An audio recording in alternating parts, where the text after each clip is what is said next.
Welcome back to Movies and Nonsense. That's, I think, episode 25 finally. So we, as an podcast, can rent a car finally. So we're taking this on the road. We're going cross-country with this podcast. But Movies and Nonsense, I'm very excited to have a guy over on the channel. He kind of came up around close to the same time as I did over on YouTube, but helped out in a charity live stream that we did about a month ago.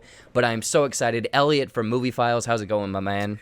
It's going good, man. Yeah, glad to be back, man. Been a fan of yours for a while. I don't know if you know it or not, but I actually you're from Iowa, right? Yes, I am. I actually lived Spoilers. in Iowa for a little bit, in Davenport, Iowa, and, Yep. and worked in Moline. So, yeah, man, I've been a fan. I'm like, let me just someone that does reviews in Iowa where there's not a lot of fun stuff to do out there. Let me check them out and show them some support. So, yeah, man, I'm glad to be here. Wait, are you saying there's nothing fun to do in Iowa?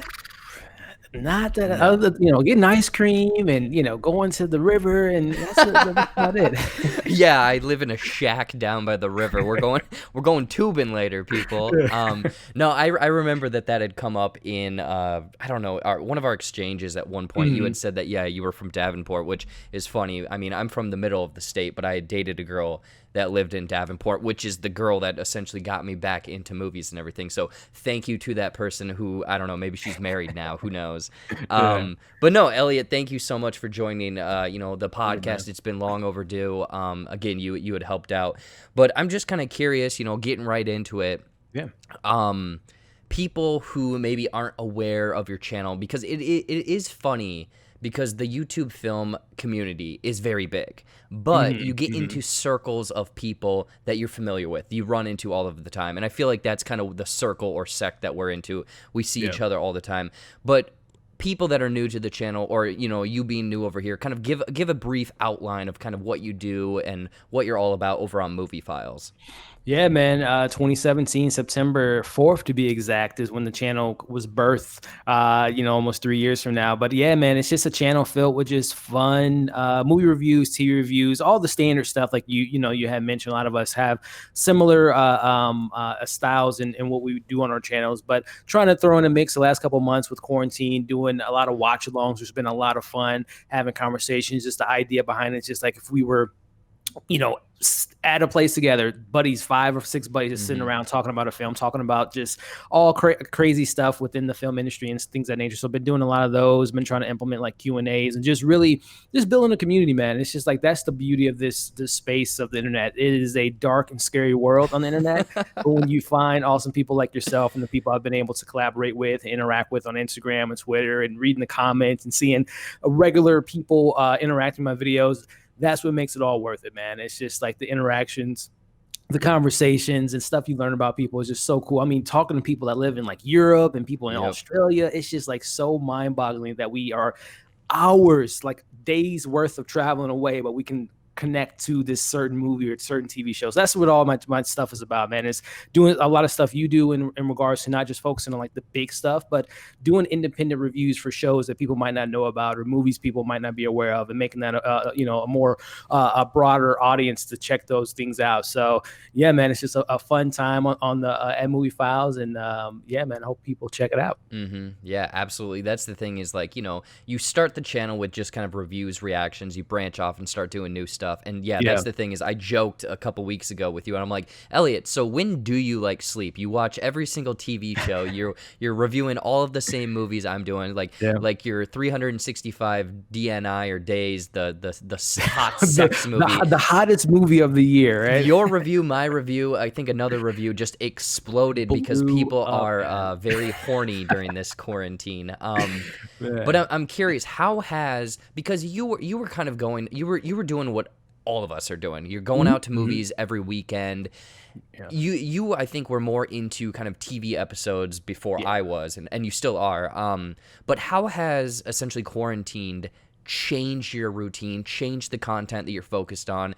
Is it I mean, you do a lot of live stuff now, jumping over to people's channels, but what has been kind of the biggest struggle and change that you've fixed in this weird weird time that we're in. Times. Yeah, man. I mean, the TV has been a big thing. I think I've always been a fan of TV. I'm the only child, so whenever I was done playing with my friends outside, it was just going inside. And I live with my mom, and my grandmother, so they weren't really into watching Power Rangers or watching the stuff I was. Yep. So I watched a lot of TV growing up. So that was something. Obviously, it's called Movie Files. I focus a lot on movies, but TV is like, if it were movies were column 1A, TV is like column 1B. I love watching TV, and honestly, man, I find that TV has the most interesting stories right now. And I'm a huge movie goer. I love going to the theater, but I'm finding that these big movie directors are finding their way into TV because they can tell their stories. They have platforms like Netflix that gives them a 6-hour, 7-hour miniseries, HBO, Hulu. So I'm finding that TV is just really where people can dive into these characters and have weekly discussions. I do a lot of weekly reviews for shows that are week-to-week basis. So that's something I've really been keying in on in the last like 6 or 7 months, but in particular in this quarantine time, I'm finding myself watching like shows I've never would have watched probably if we had movies, like I think of Damien Chazelle's The Eddie. I think of the Indian zombie show, Bartel or whatever. Yeah, like stuff like that. I would have never probably gave the day of light if I was just had my regular schedule, because it was just like, this isn't Stranger Things. This isn't this, that, and the other. So just finding myself like combing the bottom of the barrel to find these new hits or find these kind of hidden gems. So that's been definitely something I've implemented in this quarantine. And as far as like challenges, it's just time, man. Binging a show for 6 or 7 hours in the midst of a life and work and making sure you're eating and sleeping and all that stuff. So it's always just interesting to find like, okay, this show premieres on like Stateless, for example, came on yesterday. I'm like, I got to do work, but I want to pay attention. Like, I'm not one of those people that are on my phone or responding to emails while watching a show, because you might miss a key point. Like, wait, how did that character do that? Because you might have missed that. So it's always interesting to try to carve out the space to watch the show or movie, whatever the case may be, and then review it and edit it and try to put it out in a decent time. So that's probably the biggest thing, is just like scheduling. Yeah, scheduling 100%. Are you good with being organized, or are you just all over the place? A mixture of both. Like I try an organized mess. An organized mess. Like I'm not as like I follow Sean Chandler on his Instagram and stuff, and he posts like his schedule, and he has like a calendar and spreadsheet. Like that's not me at all. Like I can't do that at all. But what I try to do is at least a couple weeks before the month begins, I'll go on Netflix and do like the add to my list and put it in my phone for a reminder. I'll try to, put things in my calendar in regards to, okay, this comes out this date, and then try to keep up with the release date. So it's not like the show drops tomorrow and I schedule something for tomorrow. So it's just, I try to schedule, but sometimes things just kind of, fall in your lap, and you're just like, I'll try to make it work. Oh yeah, that's definitely a thing. Or a release date will be shifted around, or something will drop at midnight instead of 2 or something like that. Where I have no idea how VOD works right now. Where I'm so used to Disney Plus and whatnot when everything was dropping at 2. So I'm like, is this movie out today? Is it out tomorrow? I don't know. I'm curious because you had mentioned Battelle, because I had checked that out too. Out of my comfort zone, something I would not have checked out. And it's not necessarily us scraping the bottom of the barrel. We're just trying to put content out, and it's taken us out of our comfort zone. Has 100%. There been a handful of stuff that you've gone out of your way to watch because you're trying to get content that you've absolutely loved and you've absolutely hated?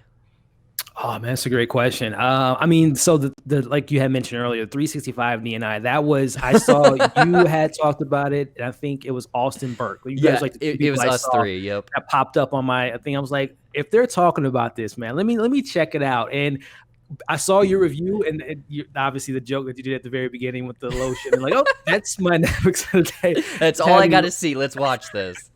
So I'm like, let me just see what this. And I'm not one to be blown away by nudity and sex. Like, obviously it's a taboo in America. Like, we don't talk about sex, we don't talk about women and boobs and all that stuff. But internationally speaking, that's like the secondhand nature of them. They're very comfortable with that stuff. So I wasn't necessarily uncomfortable with the film, but it was just like, I've never reviewed a movie like this on my channel, and I've seen the 50 Shades and all that. I've never reviewed it on my channel because they weren't out when I started my channel. So it was just like, okay, how do I go about talking about this without, getting my channel or getting my video monetized or having some red flags and all that stuff. So it was a fun review, but definitely somewhat challenging. So, and also I wouldn't say that film, the way I reviewed it was, I gave it props for what it was. It was a erotic fantasy, and I think it hit the mark on that. But as far as like a movie goes, there's definitely some issues with the script, and obviously those comments I was reading, man, people got really, and very much so, in regards to being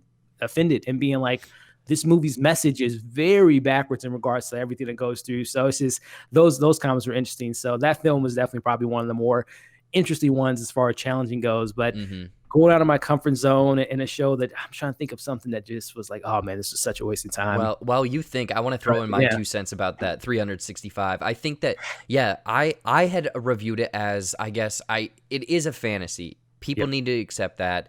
But I reviewed it as, hey, there might be some problematic stuff in this. Yeah. So my comments were everyone saying, oh, come on, it's a fantasy. Like, you're being, this woke type person, blah, blah, blah. And I'm like, dude, I don't want to be kidnapped and forced into a situation like that. So it kind of sounds like yours was almost on you got the other group of people that should have been fined in my review, and I got the people that should have been fined in your review. So I'm looking now. I think the only show that I can think of it was a show on HBO, and it had some great talented people, Donald Gleason and Merritt Wever. It was called Run. It was like a six episode miniseries about essentially a couple that dated in college. They broke up, but they had this like pact where if any one of them texts the other one run, they would meet in Chicago and go. I found that show, like, I had to like try to find something positive, because I'm like, I told everyone in my first review, hey, I'm going to be reviewing this weekly. And it was just like, it was homework, because I didn't find the show entertaining. Okay. I didn't find it to be funny. I can't think of the Phoebe Walder. She wrote the show. She actually has an appearance in the show, and I love her. I love Killing Eve and everything that she writes. I haven't seen what is the show? Fleabag. I heard it's really good. Yeah, but I was just like, man, this show is just not for me. But I watched it for 6 weeks, and it was just like, it was like the thing, like, I want to have something that comes out every Monday morning, so it was just like content, but it was just like, I wasn't really, it was, your heart's not into something. Yeah, it was like trying to find something positive to say. And I think people would see it in the reviews. Like, I wasn't speaking highly about the show on a weekly basis. So that's probably was one of the more challenging shows in regards to just being connected to it, because I really wasn't connected to that particular show. I'm glad you brought that one up, because I was on a podcast, they brought it up, and I haven't seen it. They watched it. But the idea sounds so fascinating. Like, it almost hit me on this level of like, oh, maybe someone in my life could be that situation. And people that don't know, I mean, Elliot, you can obviously fill me. Actually, you say, what is it about? Because I haven't even seen it, so I don't know why I'm going to explain it. So yeah, you have Merritt Wever and Donald Gleason. They were madly in love in college.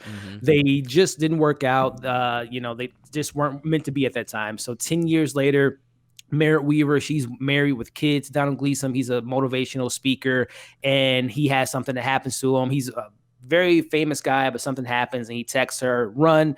And literally, she has 2 kids. She's married. She goes to Chicago, meets him at the train station, and it's just like watching them trying to rekindle the flame, finding out who they are 10 years later, having a murder mystery. It's a cool premise. It was just, it took too long. It took like 4 episodes to really really get interesting. And it's like a 6-episode show, so you only got 2 episodes left with these characters. So it was just a matter of just, it didn't really hit the mark for me. And the comedy felt forced. Phenomenal actors, but their chemistry, Donald Gleason and Merritt Wever, and it makes sense the chemistry wasn't there because they haven't seen each other in 10 years. So it kind of played to that a little bit. But even when they were trying to get on the same page, it just wasn't cohesive to me. But it's definitely worth checking out, because I think they may be making a season 2, which I hope if they do, it's a lot better than the first season. Interesting. Yeah. Again, did the idea of that sound so fascinating, but it sounds like they, I wouldn't say shit the bed, but it wasn't appealing to you, I guess. It just didn't work. Yep. I'm curious. I want to almost backtrack a little bit because I skipped over it. But you have been on YouTube since September. What you said, September 4th, 2017. Why? How? What happened? Like, what is your journey? Because I'm aware of you, but everyone has a different inception story of like, this happened and I needed to come onto YouTube. So what was your like, I'm doing YouTube videos moment?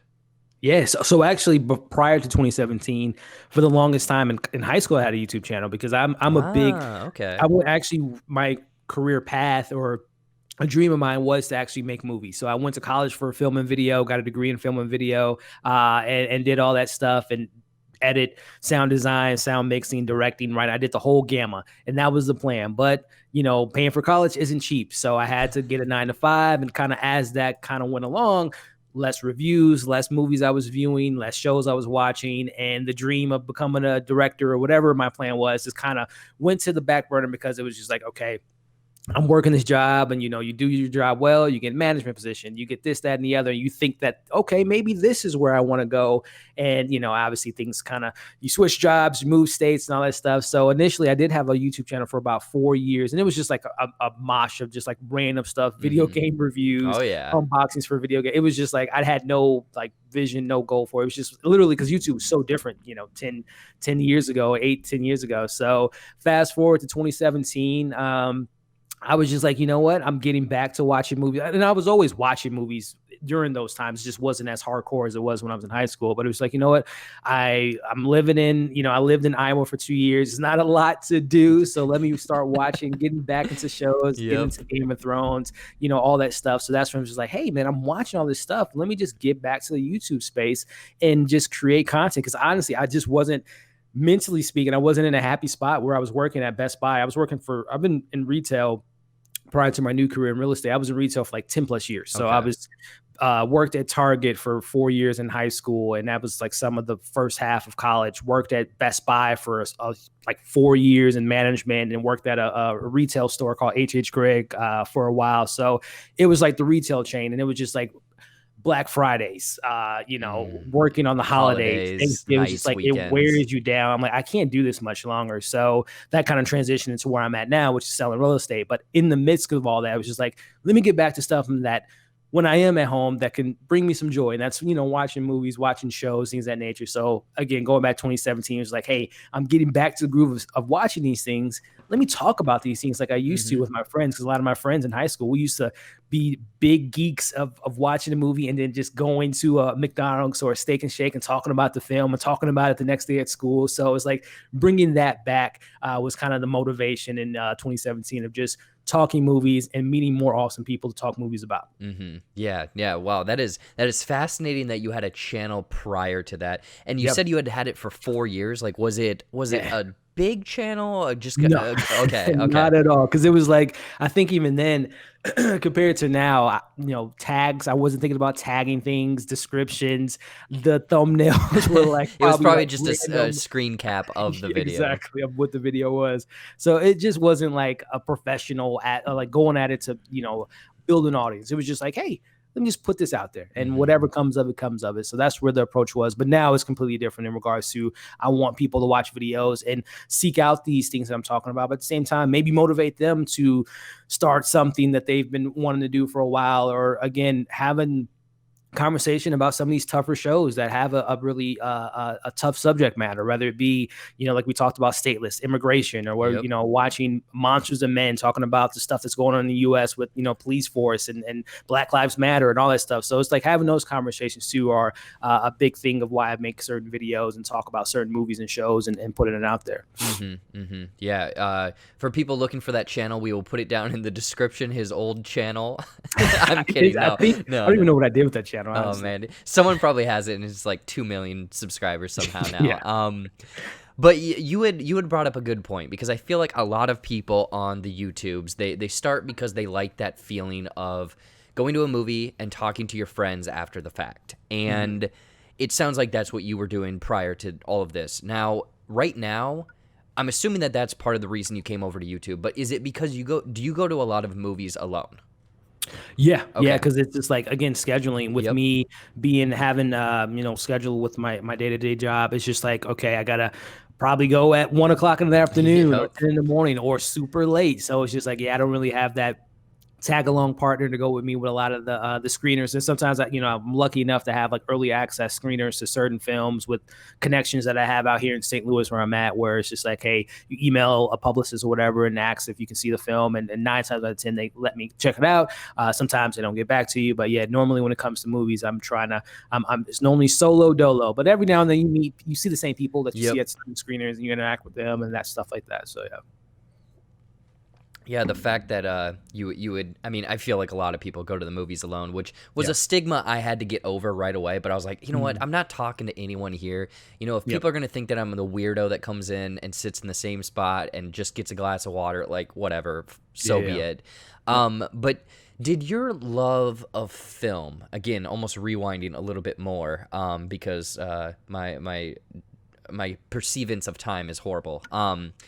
But you said you were an only child. Did that escalate you being like wanting, like watching a lot of TV, watching a lot of films and stuff? Or was it just a thing that was like what parents did or whoever was taking care of you distracted you with? Yeah, a little bit of both. I love entertainment. So again, the Power Rangers were my thing back in the day, and get into the Power Rangers movie. Huge Jurassic Park fan. That was like the most watched film as a kid. So it was just one of those things where it was just like, hey, don't have any brothers or sisters to interact with. Let me put on the movie. And then from that just grew into the love of cinema, and then grew into the love of Steven Spielberg, and get into all those fantasy elements of films, and seeing a lot of horror films at a young age, not having much of a bonding relationship with my dad. Like we interacted like literally probably for my whole life, maybe a year's worth of spending time with them.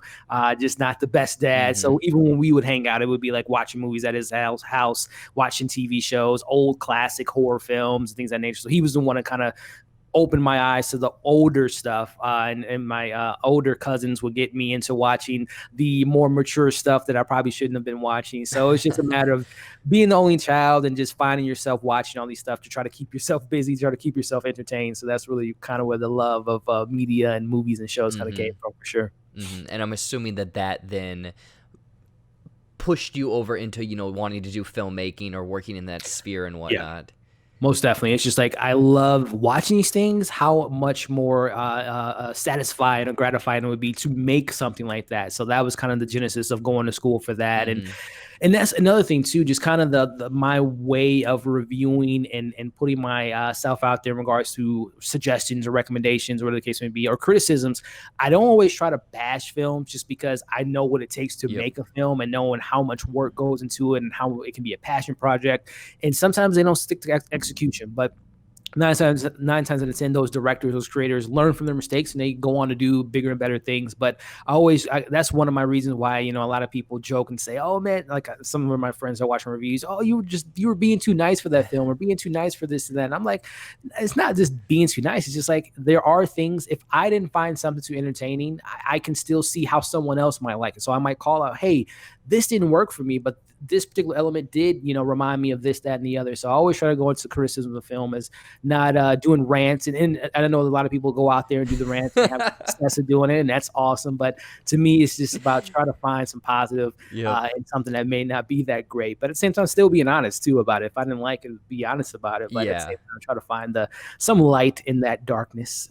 Yep. There's the whole rant thing, and from what it sounds like, again, you have somewhat of an education behind the scenes, so you know what is put into it. Plus, I think that you have that creative gene, you have that creator gene, where it's like, even your reviews, it's like, I put time into this stuff, so please don't shit on me. But I am actually no. Yeah, I like how you had mentioned you have a point of view for your reviews. But you also said that you know how someone else might see it or perceive it.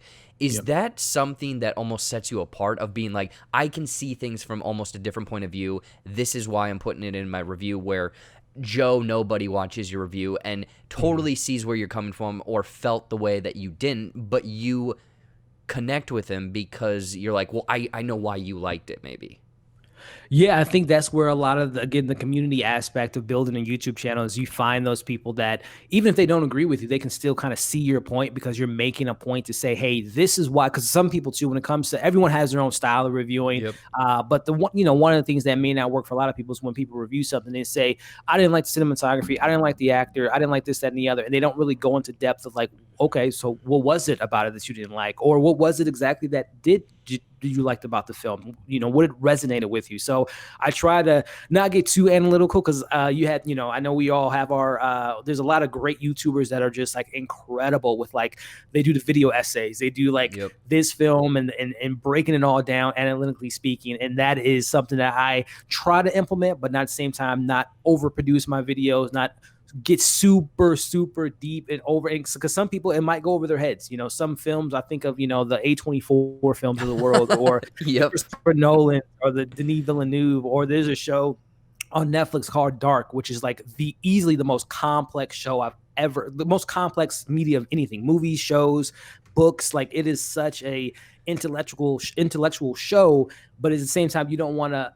go over people's head of this, like, going into the depths of certain things and the mythology of certain shows. So it's just like trying to explain certain things and express yourself where it's just like, again, talking to them as you were, they're your friends, and someone asks you, what is the show about? And they might not know about it. It's just like trying to be as respectful at the same time, not insult their intelligence, at the same time, assume they may know what you're getting at. So it's always just trying to go into it as simple, but at the same time, as meaningful as possible when it comes to breaking down these shows and movies and all that fun stuff. Yeah. I like the way that you put that, where it's like you're talking to a friend almost. You're keeping it casual, but also, especially since you have somewhat of a background in that, you're able to touch into those technical aspects or that terminology that might, be analytical. And believe me, my vocabulary is complete shit. So I try to stay as far. I try to sound smart, but I know that my strength is in like a fart joke or something like that. But I'm curious. What? Just some more questions to kind of get you. I mean, this is going great so far, I think. But what is like you had mentioned a little bit, and I think actually on our charity live stream you did a little bit more. But like, isn't your favorite genre horror, or am I getting that wrong? No, it's always a toss up between horror and sci-fi, and I love a good horror sci-fi. So it's probably those two, and I love action. I love comedy. I love it all. But yeah, if there's a genre that just like I always get excited about it and hope that it turns out to be great, is horror, and probably definitely sci-fi after that. Now I'm curious, like, how did you get into that? I mean, you maybe was it your dad and your cousins that you kind of mentioned earlier? Is that how you got into that at a very young age? Yeah, they definitely put me on to the Michael Myers, the Freddys, the Jasons, the 80s horror, being familiar with John Carpenter, Wes Craven, and then as I got older, going back to the 60s and going back to, Stanley Kubrick and all those kind of, The Shining, and going back to the Universal monsters. So I took it upon myself to kind of do the research in that era and kind of see where we're at now for what we, what films we have now in the horror realm. So yeah, they definitely kind of put me on. And from there, it just kind of spawned into my deep obsession with horror films and obscure horror films and B horror films and all that stuff like that. Yeah. Yeah, you had just mentioned the Universal monsters or whatever. Are you? Yeah. I'm sure that those are beloved to you. The older ones and whatnot. Do you like what is potentially happening with what is it, Leigh Whannell? Leigh Whannell. Yeah. Are you interested in? He did The Invisible Man, which I liked. I don't know if you liked it. But with the news of him and Ryan Gosling teaming up for the Wolfman. So it's really, really interesting. So I'm a big Leigh Whannell fan, going back to my love of horror, going back to his days as, beating the writer with James Wan with Saw. So I've always had an appreciation for him. And his first outing as a director, I want to say it was the fourth Insidious film, if I'm not mistaken, or the third or fourth one that he directed. I think it might have been actually the third one. Wasn't a fan of that film at all, but you can see the potentiality in his directing sensibility. So the next film was Upgrade, which I wasn't as in love with the film as a lot of people, but I appreciate the filmmaking aspect. But then transitioning to The Invisible Man, you saw his, the bright moments in that he had in Insidious, and then transitioning to Upgrade of him, the world building, and then taking all that and what we get in Invisible Man, which I think is his best movie to date. So I am excited to see what he does if he is directing The Wolf Man and kind of being a James Wan of sorts of his own light in this Universal universe and maybe kind of build it like his buddy James Wan did with the Conjuring movies and all the universe that they've built with La Llorona and Annabelle and all that stuff. So I think Leigh Whannell is kind of taking a page out of his friend's book, and maybe is the universal, they're going to him to kind of maybe help build this, which they say they're not doing a universe, but I think at the end of the day they want these films to probably tie into each other. But I like that they're saying so far, let's just do one film at a time. Focus on one character, a character-driven story, have the horror elements, and then if things work out, then we can say, hey, Elizabeth Moss, Ryan Reynolds, or Ryan Gosling, and whoever the next film after that, let's try to implement them as a team-up movie in the potential. But if it doesn't happen, I'm fine with that too. But yeah, I'm a big fan of Leigh Whannell, and I hope he does the Wolfman, because that is a very fascinating character for sure. Yeah, I knew of him from Saw, and again, I'm not a big horror fan, so Insidious is definitely not going to be something I'm going to watch because I need to sleep at night. But The Invisible Man, very much loved what he did for that. Yeah, and I like how, you're aware of it, the Dooku, the Dark Universe. They announced it, and it went straight into the toilet right after. Yeah. Ooh, not good at all. But the way that they're doing it now, and again, we don't have an inside scoop unless Elliot, you know some sources. If they do what they're going to do in Connected, I think it's good, but don't say anything, because right now they're great standalones. Again, we haven't even seen the Wolfman. We've just heard about it, but I think the Wolfman is, out of the Universal monsters, I think that might be my favorite, because it's just this, it's like a Dr. Jekyll, Mr. Hyde, crazy type man. So what Ryan Gosling is hopefully going to bring to the role is awesome. But I hope that they throw those little pieces, because, no spoilers, but the end of The Invisible Man, it leaves it open. It leaves it open for a lot of things. And I'm curious if, like you said, he's going to be the James Wan of this potential universe.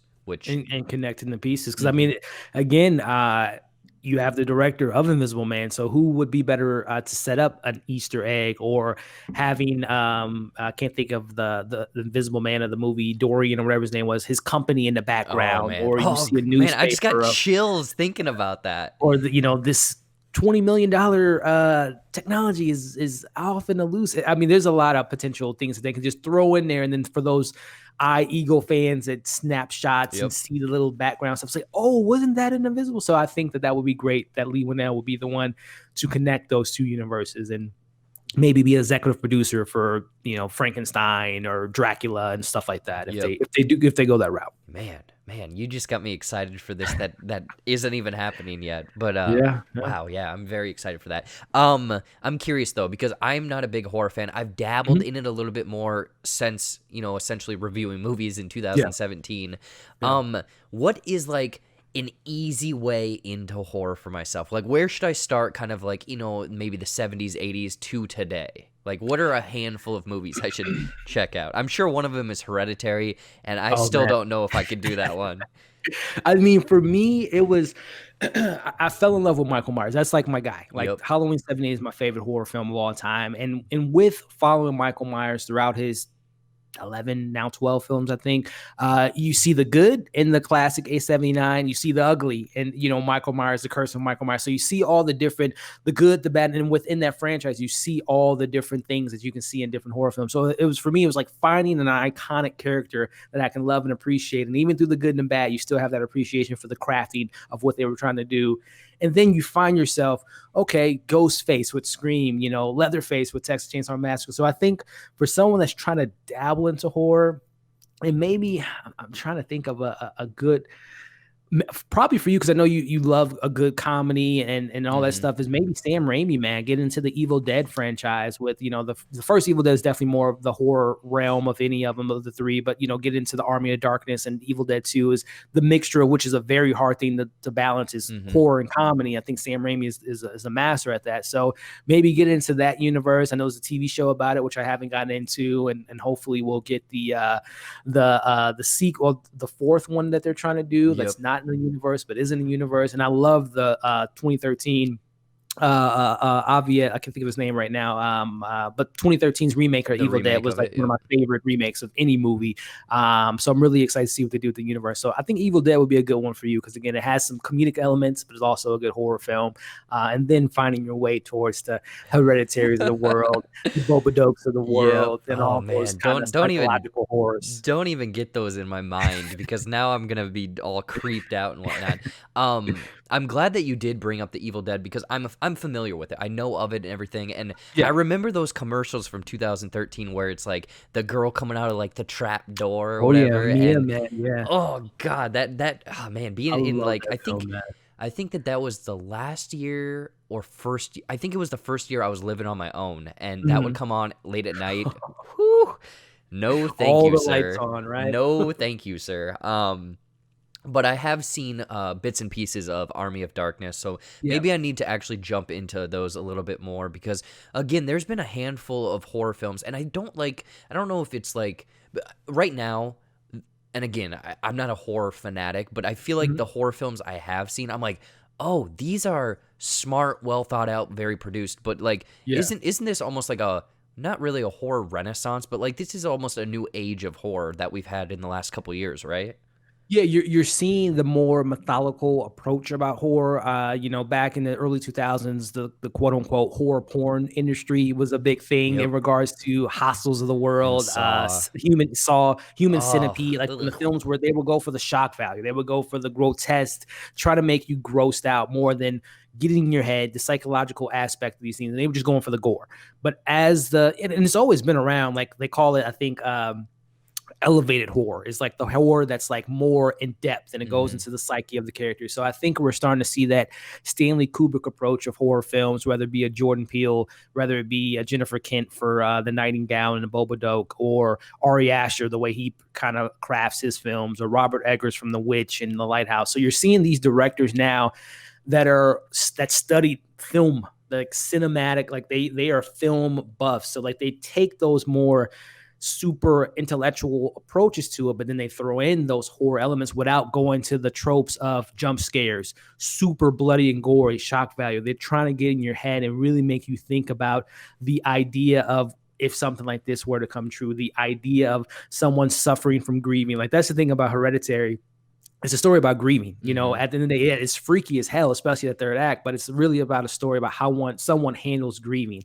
Midsummer, a breakup. How do you handle a Hmm. breakup and the horrific elements that can go down with breaking up with someone and throwing in all the absurdity that he does in that film. So I think those directors are really kind of gatewaying and the gatekeepers of like really taking horror and elevating it to a more methodical approach, a more slow burning approach, and not, like I said, not going to the jump scares, the super Yeah. gory elements, and just really, really dive into the psyche of their characters. That's the thing is like the beginning of this year, we kind of had some poopy dupes of like The Grudge, The Turning, and stuff like that, Yeah, yeah, yeah.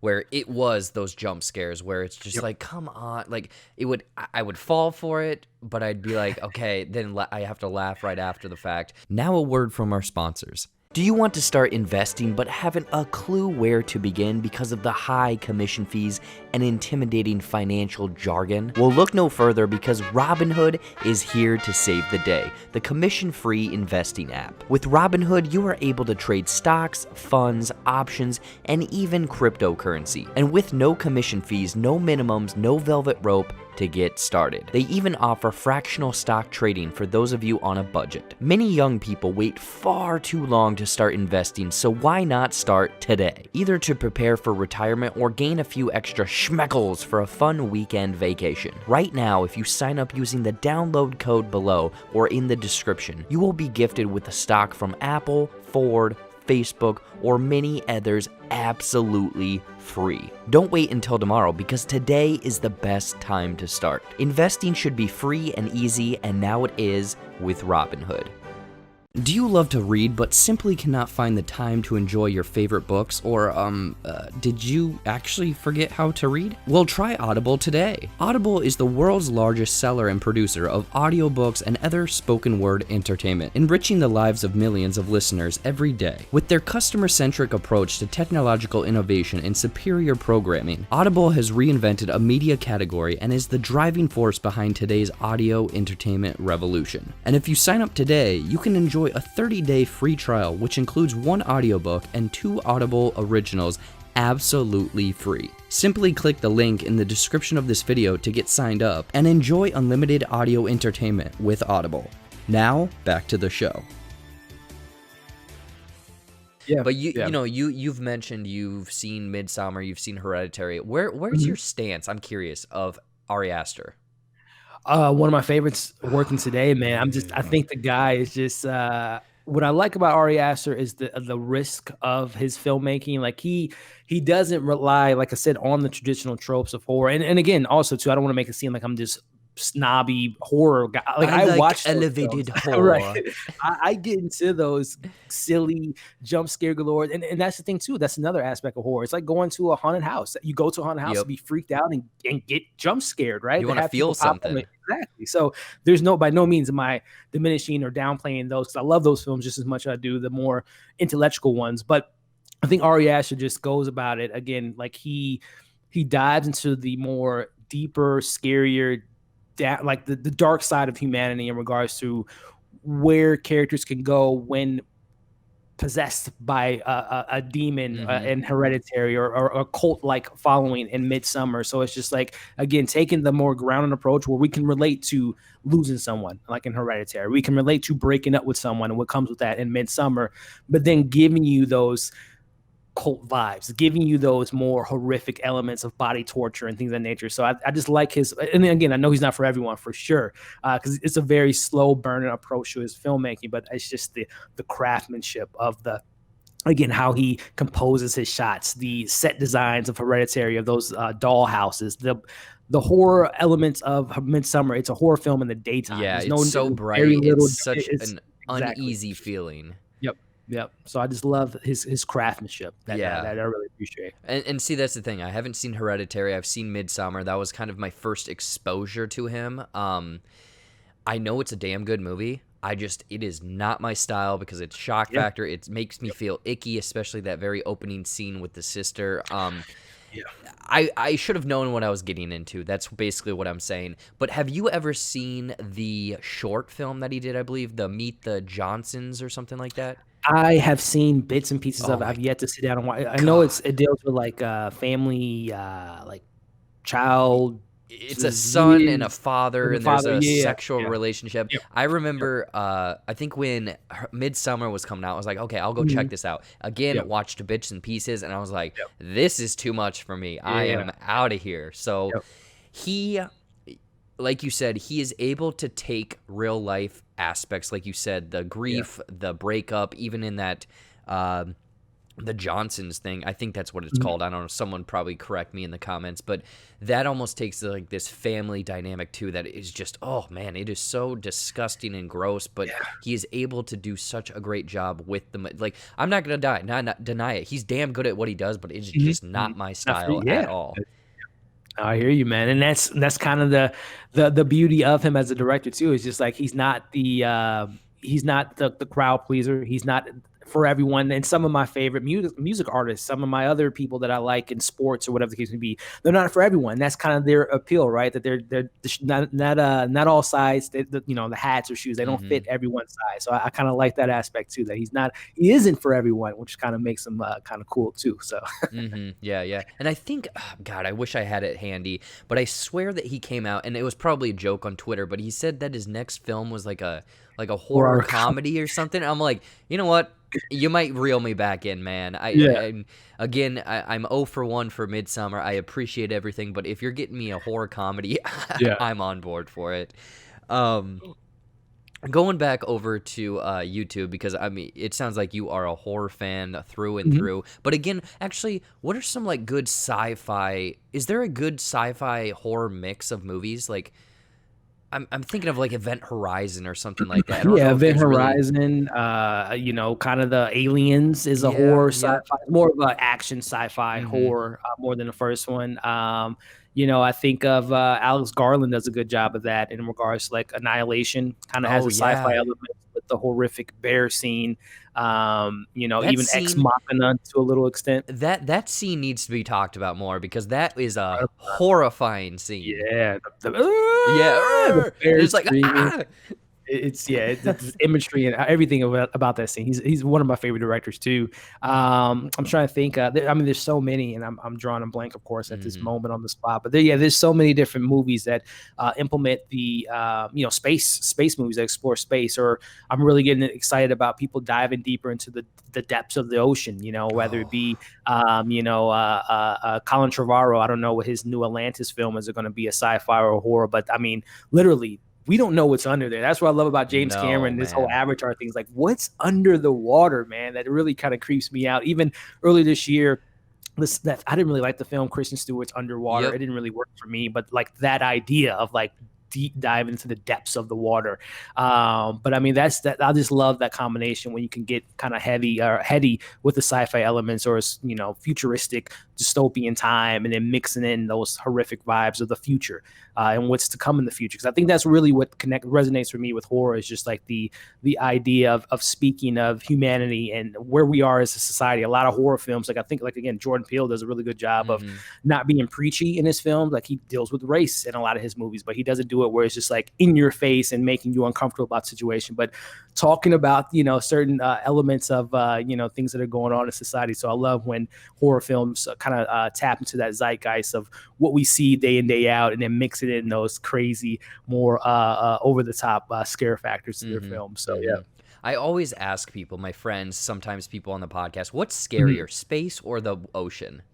Oh, the ocean. The Okay. ocean, man. We Thank don't you. explore it as much No. as space. I mean, we have people in space all the time, but the depths of underwater is scary as hell. I mean, okay, every time I see a space movie and they let go of the railing or something and they're floating, that freaks me out. But again, you Oh can yeah. kind of Oh see yeah. what's going on. Yep. The fact that we're living here and there's things on this planet that we haven't seen in the ocean, like you're saying, is absolutely horrifying. I don't care what you're saying out there listening to this, the ocean is goddamn scary. Yes, I would rather be. I wouldn't want to do either one of them, but if I No. were stranded somewhere, I would rather be stranded in space. Just because, you know, you can look at the beautiful world while you're out there and all the Hmm. different stars. But in the like you just said, in the water, it's just like it's so. The deeper you go, the darker it gets. The more crazy fishes and different things you can see down there. It's just it's Yeah, terrifying. even not a great movie, but 47 meters down. Did you ever see that Hmm. one? I Um, haven't never gotten to it. Those that's the okay. shark movies other than Jaws, and I Hmm. haven't seen the Meg. I haven't seen that yet. The Deep shark Blue movies don't really Sea? work for me. Deep Blue Sea, I give Yeah. you that. Yeah, Blake Lively's The Shallows, I Yep, think yep. was the name of it. So yeah, no, Deep Blue Sea. Yeah, that's like one of my growing up. Oh yeah. LL Oh and yeah. Sam Jackson. Yeah, Yeah, and he just that's one of my. gets eaten. 47 meters down though, there's one Yeah, scene where they have to go, I think get like a flashlight or something, mhm, but of it's course. it's like on a little tiny platform, but Yeah. you can see the depths of the ocean. And that was such an eerie thing because it's them in water completely Yep. dark. You can't even see your hand in front of your face. And Mhm. the more and more we're talking about this, the more and more I'm absolutely horrified of the ocean. Yeah, man. But you touching on that Atlantis movie that they're working on or whatever, Mhm. I think if you do throw in a horror vibe or horror elements, that would Yeah. work so well because again, no one knows what the hell's down there. I think of Aquaman. One of my favorite scenes of Oh, Aquaman is the trench. I think that's like such beautifully shot scene, and I don't know what they're doing with the trench movie. Like I think that's just like overboard if they do a trench movie. But again, just the depths of the ocean, these it's creatures that lived out there that have evolved of darkness. You know, that's how they created it. So the trench movie is 2 hours of just a black screen, and you hear water, and you see a little particle effects go by yeah, every now and then. and every now and then you throw it in a my man Yeah, in my the back. man. And it's like, oh yeah, you see him, he's right there. Yeah, they didn't do so good with the color correction in this movie. Um, Elliot, before we wrap up, I'm curious. I want to jump back over to YouTube and talk about a few things. Yeah, yeah. What I guess what not really struggles, but like what Mhm. is the thing that you had to like the biggest thing that you kind of ran across that was almost a roadblock or something that really held you back until you kind of figured your way around it? I don't know. That's not really a great structured question, but like, No, not what at all, kind man. of what kind of like hardships have you really run across? No, I get definitely what you're getting. At the beginning, and every now and then, I think we all have those. What's the word? I'm trying to think of a good word to describe it. But I mean, with YouTube, it's a very competitive space at times. But after you meet a lot of people, it's not about competitiveness. It's about finding your own audience. Mm-hmm. But every now and then, you get caught up in, the views, The the subscribers, numbers. the numbers, the analytics. Like, what are they doing that I'm not doing, and this, that, Yep. and you try to compare yourself. That stuff kind of happened early on. But like I said, after you do your first 20, your first 30, your first 50 videos, you start to find your voice, you start to find your audience, you find your rhythm, the way you like to make your thumbnail, all that stuff. It becomes not necessarily repetitive where it's like, oh, like 9 to 5, going into work, drinking the coffee, doing it. But it's just like, you get your rhythm, you get your stuff set and how you want to do you present yourself. But there's times where it's discouraging as well. You feel like you put a lot of time and effort in editing, putting this stuff together, and it doesn't get the views, right? And then you think to yourself, what did I do wrong in that video? Did I put it out at the wrong time? Did I put enough tags? Did I promote it enough? So every now and then you get a little discouraged. But again, it's just the more gratifying thing is, even when you get a lower view on a video, you see that 1 or 2 comments. It's like, oh man, I never heard of this. Thank you for recommending this. Or, hey man, like, thank you so much for talking about this show. I love this show. There's not a lot of people that's talking about it, but you are talking about it. So let's have some other conversations about it, what have you, and build a friendship, an internet friendship over there. So like I said, the biggest thing is, you get discouraged every now and then, you take some bumps in the road, but it's those conversations, those people you meet that makes it worth it. Mm-hmm. Absolutely. Yeah. You hit it right on the head. And the thing is, not only are you killing it on YouTube, but like your Instagram, you have great posts and following. And again, you're having stuff that's kind of weekly, with show episodes and whatnot. I'm kind of curious. We touched on it a little bit, and I was like, I got to write this down for questions. What's like a funny or almost devastating behind the scenes story of, footage not recording, something falling through, like fun, drastic, whatever. What do you got? The biggest ones for me, and it happens more often than it should, is so one of the things too. So with my whole like, you have a phenomenal set, and there's a lot of YouTubers I always like love when you guys have your posters, your Funko Pops. Me, it looks like I'm recording in a jail cell, so it's just like no posters, no nothing. I always want to have something in the background, but I have posters, but I never hang them. I'm like, I collect things, but I don't show them off. So it's just like those. I always get comments around like, hey man, you should add this. It's like, eventually one day, if I get a nice studio, a nice setup like Jared, I'll set something up like that. Hey man, it's all green screen.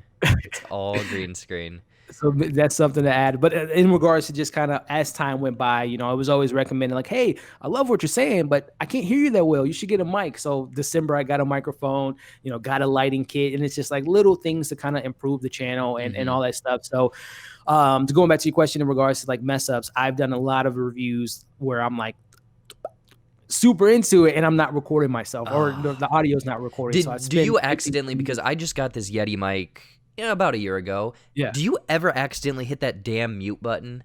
Yeah, I literally, I don't know why. It's just like, I don't know, because it's like right there, and I can just push it and not push it. Yeah, see? Just like, I don't know why. And sometimes though, when I plug in my mic to my setup, like it like automatically is on mute. So sometimes I forget to unmute it for whatever reason, just like automatically, like it's blinking, meaning that it's on mute. So, and like on me, I do it 1,000 times. I should check to see it, but that's like probably my biggest goof up is the muting yourself while recording. And also too, I mean, I always love when people do their bloopers, and I should probably do like a blooper reel where I like record myself. I always try to do like one takes. Like I try to have notes and try to do it all within one take. And that's why sometimes I have a lot of ums and ahs in my reviews. I try to cut them out as occasionally as possible, but I would definitely love to maybe do like a bloopers, because it's like, you have it, like what you want to say, and then you spit it out. Doesn't it's like, come out. Today was blah, blah, blah, blah. So yeah, it was it's just like, God damn it, and you got to like do it all. It's just like the beauty of making YouTube videos. Yep. I absolutely like there's certain, I don't film in the mornings anymore, because that's my biggest problem is you can tell I'm groggy and I cannot enunciate whatsoever. So trailer reactions, go watch those on my channel, because they're all filmed at like 7:30. They're awful. Like, I'm sorry, but they're not good.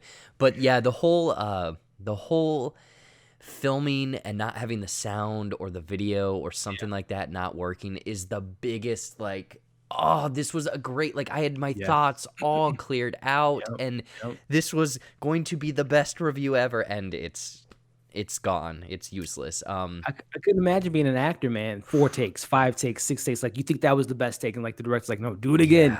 Yeah. It's just like, man, and I get in my head sometimes too. Like, if I mess up so many times, just like, okay, let me take a break. But it's like, if I take a break, then I'm not gonna want to record it and I want to do it. So you always have those inner battles with yourself when making these contents. It's just like the behind the scenes, man. These people think that we're just on here and just pressing play and uploading in and just putting it out there. It's like, it's a lot that goes into it. Yeah, I'm glad that you're saying the whole, like, there's a lot more work that goes into this stuff, just prepping, watching, filming, editing, posting, tags, title, thumbnail. Like, there's a lot that goes into each one of these videos. There's a lot of care. And you saying, someone jumps in the comments, for example, and says, oh, I can't hear you. Like, maybe they'll give you a bit of a negative whiplash or something. And you're like, well, what the heck, man? I'm putting a lot of work into that. Comments on YouTube. Ooh. Good, bad, awful. What's your journey? Tell me your story of YouTube comments, I guess. So starting with the positives, as I do with my reviews, you read some good comments, man. There's more good comments than bad comments. I think for a lot of us content creators, like we always, and just like in life, we always, like Twitter, we hear the more negative stuff than you do the positive stuff with anything in life, because it creates conversation. But the positive stuff that I read in there, again, people saying, oh, I never heard this, I want to check it out, or I love this point that you made, or this, that, and the other, all that stuff. Or, hey, man, I've been following you since day one. It's so cool to see where you're at now, and I've been supporting this. It's like those comments are incredible. But then you get those stingers. You get those ones every now and then, which is like you talk about a movie, you talk about a show, you go super in depth, and they find that one mistake, like pronunciation when you meant, like, I'm terrible at names, and I try to like remember the actors' names, and sometimes, like, if I don't remember the name, I'll just say their character's name, or I'll just like, you find a workaround, right? Like, yeah, that one actress that was in that movie. But like, if you say their name and you mess up their name, like most recently with Stateless. What's her name? I can't even think of it now. Yvonne Strahovski. But someone would be like, it's not Strahovski. It's like, and they like, so I'm like, dude, I don't care, Sophie. How about that? Exactly. It's like, so out of that 10-minute review I did, that's the one thing you want to say. How about you put some actual input into what I'm talking about, or the show you're positive? I was like, no, but you just have to. Those get to me more than the ones that are like. And there's some, like, obviously the internet. There's some like super inappropriate, dumb comments that you get, whether it be insulting you or someone else in your comments, that you just kind of just like, man, just go somewhere else with the negativity. But it's like those other ones that just like find the smallest little detail or the mispronunciation of something, or you say something that you, especially I do a lot of TV reviews, and you might say a character did this and they didn't do it, and you mix it up. It's just like, that's all you heard. Like, what about the other 20 minutes? So those get to me for sure. Absolutely. And unfortunately, it's kind of the way life and people work now, where they focus more on the negative, and it's like you could do 10 positives, but one negative is going to outshine those 10 positives, where yes, I am 100% there with you with names specifically, but also I get very mush mouth. Like, my brain is working faster than my mouth most of the time, so I skip over words or combine words, where I said today, or I don't know, I did something, and someone instantly, they're like, hey, go to this time code, and people are laughing at it. I was like, whatever. It makes me. Did you have to learn to deal with those? Because for myself, the first year and a half to 2 years, I took a lot of stuff personally. Now, like you're saying, it's a hit or miss. It's maybe that one person finally finds the chink in the armor and gets to me. But did you have a hard time, getting used to that? Growing up in a sport competitive environment where you get constructive criticism, you get the silly criticism that you don't think is wrong. So I kind of grown to an extent those just random things that kind of get under your skin. And also working in retail, you get a lot of no's. You try to get someone to buy the new iPad, and it's just like, no. So the no's and the negativity, I kind of get used to it. And also too, just kind of moving with the punches. I'm a very, very laid back type of person. It takes a lot to really get under my skin. you can say everything about me, you can harm me, but when it comes to like family and friends, that's like where my line is, no one can cross that. But so I'm it takes a lot to get under my skin. So yeah, like I said, it's every now and then you get those, like again, whether it be a comment about the way you look, the way you talk, that stuff is just like, you're just being a-hole. But like I said, the ones that get under my skin more is just like the when I mispronounce a name, or don't articulate my thoughts as well as some people would like it to be. But yeah, man, the comment section is a place that can be very fun and encouraging, but it sometimes can get under your skin for sure. Absolutely, yeah. You couldn't have said it better, especially when people are saying, "Oh, I thought this was a 12-year-old boy doing this review," and I'm like, "Sure, I'm 12." Right. Yeah, so people out there, you're gonna, if you're just looking to start a channel and whatnot, Yeah, you're gonna run across some stuff, but don't let it no bug doubt. you. It's No your doubt. dream. It's what you want to do and Yeah. everything. And also too, not to cut you off, but playing into it, having fun with the comments Yep. too, right? When someone says something, you'd be like, "Oh yeah, like, oh, you're 12 years old." Actually, I'm 13. I But I just got think my if permit.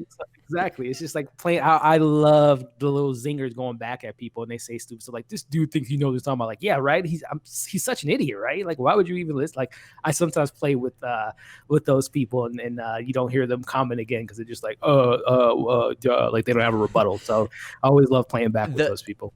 yes, because I have found out, and it's such a weird thing. I found out maybe 25%. I don't know. Again, I'm not running the numbers on my channel, Mhm. but I'll do smart ass comments like that or play into their game, and then they're Yeah. like, "Wow, you actually took it. You're Yep. funny. I Yep. subscribed." And I'm like, Mhm. was this a test? That's right. What is going on? I mean, I've dated people that are weird and Yeah. manipulative, but like, what is going on here? Trying to get into your We psyche, are man. strangers on the internet. Um, Closing out though, Elliot, what is maybe some advice that you're gonna give Mhm. people that maybe are watching this that want to get into reviewing, Yeah. podcast, just this TV and film sphere, and then after that, what are your kind of goals for your channel moving forward?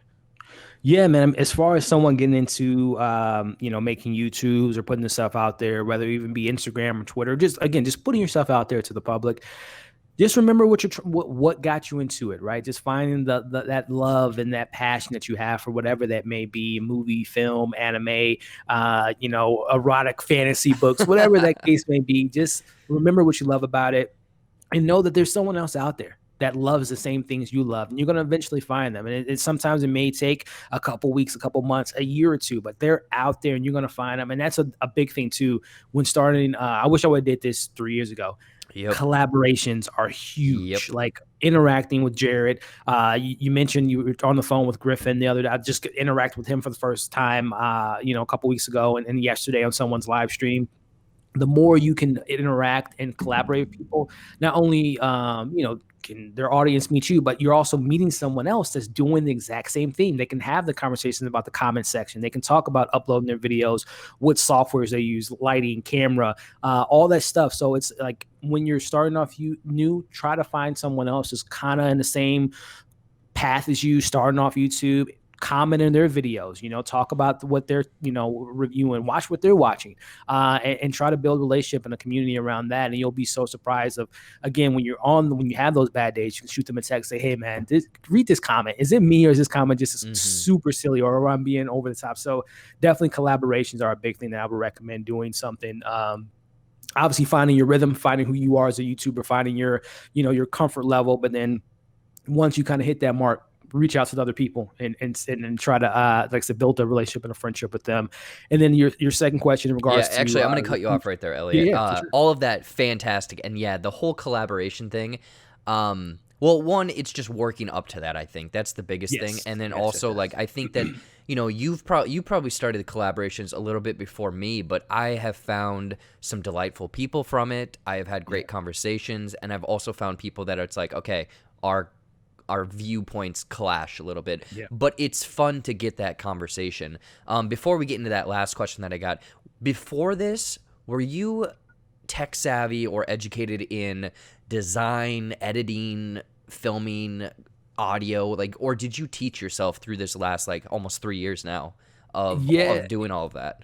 a little bit of column A, column B. Again, going back to film school, I knew how to, work certain softwares. I knew how to edit video to a certain extent, but my setup over here is like super low budget. It's like, an indie project over here Oh compared yeah. to some of my favorite YouTubers that look like they just have like the best productions, but like literally the light setup, the camera, like my whole setup is like very low budget, and eventually getting to that mark where I want to, upgrade the setup. But as far as tech savvy, again, working in retail and particularly in the electronics department, know how to work computers, know a bit thing or two about certain software programs. But in regards to the learning curve, it's still like you can know that stuff, you can sell that stuff to people, but when it comes to using it, it's a little bit of a different conversation. So sometimes watching a YouTube video tutorial, how to use this, how to use that.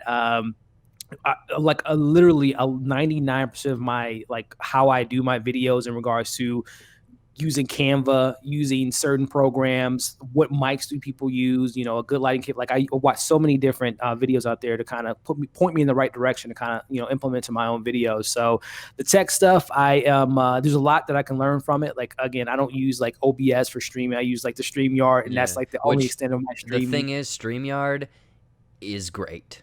For people that are wanting just bare bones, it is fantastic. Exactly. So like I'm very very entry level when it comes to certain softwares and how I edit my videos and how I do all that stuff. But I'm a person that if I watch a video, hear someone talk about it, I can probably grasp of how to to do it on my own. But I'm not by any means a production genius by any means or anything of that nature. So I get by. Yeah, so people out there who haven't a damn clue what you're doing, turn a camera on, watch a video or two, and you'll figure it out. But Elliot, phones, man, they do wonders. Oh man, I just started using mine for a few other things, kind of behind the scenes stuff. This camera is better than any other camera I own, so I don't know why I even spent money on a camera. So people, just use your phones, clear out all your pictures and stuff. Use your phones. But last thing, Elliot, kind of what are your goals? Where did you want this channel to go, and have you exceeded what you thought you had? You were set out to do. Yeah, 2017, it was like, I want to have 1,000 subscribers and I'll be set. I'll be good and set to go. But as you hit that mark, it's just like, again, you meet more people, you start to grow.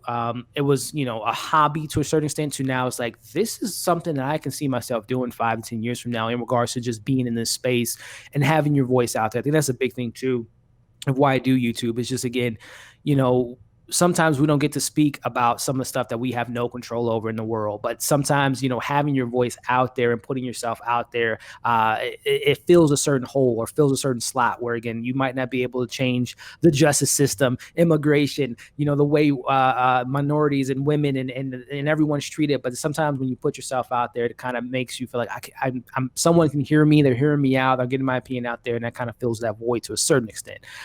So in regards to the future, man, it's just, again, continuing to build the channel, continue to build a community is the big thing, again, because I know there's so many people out there. Again, being the only child, you get lonely sometimes, man, and you feel like people don't, you can't connect to, you can't find your crew, you can't find your group of friends. So it's always cool to kind of have that someone to look up to, whether it be on the internet space, which again is a dark and scary space, but internet, man, like YouTube's and Instagram, like there's so many. I watch a lot of those big YouTubers. Like I watch SEN Live and Christian and all them, and hearing the comments, like people say, hey man, like Christian, like your videos, the banter you have with Brett and everyone else on the crew is just like, it saved my life. I was in a really bad spot, and watching your videos lighten my day, made my week better. So it's like stuff like that is so powerful. It overshines, like I said, the negativity of people being bullied off the internet, people being made fun of. And it is, like I said, it's a dark and scary place the internet can be. But when you find your crew, the people you vibe with, the people you relate to, the people that you can connect with, man, it is such a cool thing. Because again, it's like, we're interacting right now, but we're not in the same room. We're not in the same state. But spoiler, we're not in the same room. Exactly, man. So it's just like, it's so powerful, that just the idea that you can connect with someone that you're not physically, it's a little scary because of the future, like, people on technology and all that stuff. But at the same time, it's just like, you're still interacting with people. You can find something to relate to and have that relatability factor that makes us humans, right? So it's just continuing to grow, man, and finding those people out there that may feel lost or feel like they have no one to talk to about movies and films, because sometimes, you know, the geeky culture is completely different from when I was growing up. Like Marvel, DC, if you like that stuff, You you got were a beat up. nerd, right? You know, thrown into the lockers and all that stuff, right? That Yeah. they show in the films. But no, it's a completely different culture now. But it's still people that feel, like I said, they feel like they're outsiders. They feel like they can't talk to people about certain things. So that's what I really want to do, is continue to help be that kind of that outlet where people can talk about films, movies, and all types of films and movies and shows and all that fun stuff. So yeah. And another thing is, it's just maybe where you live, you don't have too many people like-minded like you that like, you know, a certain show or a certain movie or a certain genre of whatever. Like, we didn't know each other and we found each other. Like, I've talked, I mean, Elliot, you touched on it, where it's like, oh, I never thought I'd talk to people in Europe, in a different state, in a different country, in a different continent. Like, it has been such a nice experience of essentially making friends over the internets, in different everywhere, and having different viewpoints, but coming together for that shared love of films and everything like that. Exactly.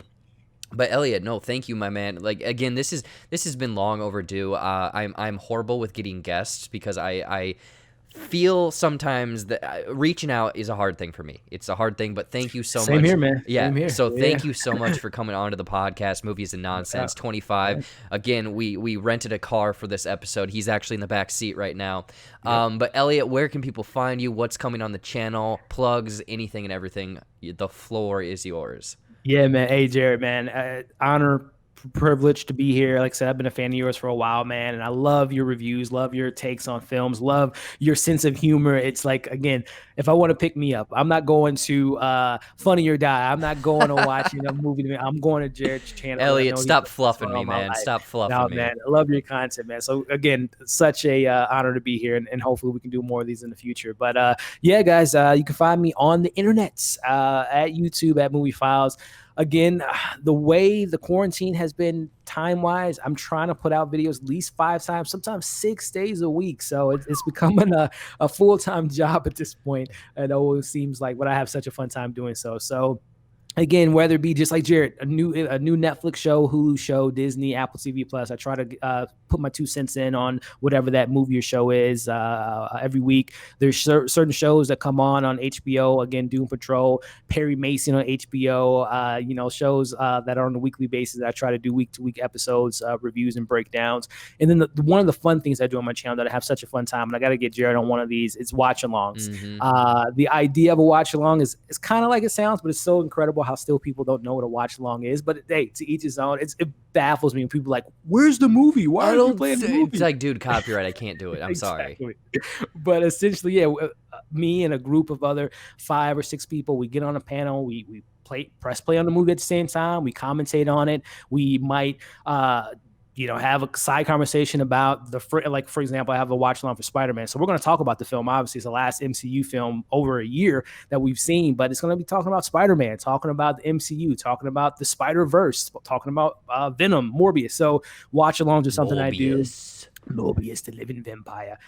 So yeah, watch alongs is something I do. I'm starting to do these Q&As. Q&As are like really interesting ideas to me, because it's like you get these questions and sometimes you're like, oh, that's a good question, and I don't know how to answer that right now. Yeah, it's like, it beats me, man. Exactly. So Q&As are fun though, because you see some great questions, and again, it's that whole your audience gets to spend some time with you and see your face, and you know, be more live. I'm starting to love more of these impromptu, kind of like non-edited, raw, and like you get to know the person more versus like the edited, more building a video type of approach, and they get to see you more when you're doing the more live stuff. So lives are something I'm starting to do a lot more, and collaborating, like I said, a lot more. So find me on YouTube, Instagram, Twitter, Facebook, Stardust, which I haven't used in months. OnlyFans, yeah, definitely check me out there if you guys want to see what's under this. So yeah, check me out there, and all that. Me and Zack Snyder on was it Vimeo or whatever? Yeah, something like that. Whatever Zack Snyder's app is. No, I'm not on that. But Letterboxd, all that stuff, you can find me on those internet sites and platforms. Absolutely, yeah. Everyone, go check out his stuff. It's down in the description, all of his links. Maybe OnlyFans, I don't know. We'll see if YouTube will let me put that in there. But yeah, if you're any fan of the stuff I put out, Elliot is putting out just the same stuff, but if you love TV, jump over there. This guy's watching every single TV show, good, bad, in between, everything like that. So again, Elliot, thank you so much. People, go show him some love over there, and thank you so much for joining us on episode 25. Hopefully it's 25. If it's not, then whatever. I'll just edit 26 over my voice every time I say 25. There you go. But yeah, guys, until next time, we'll see you later. And Elliot, thank you once again. Thank you, man. You guys take care.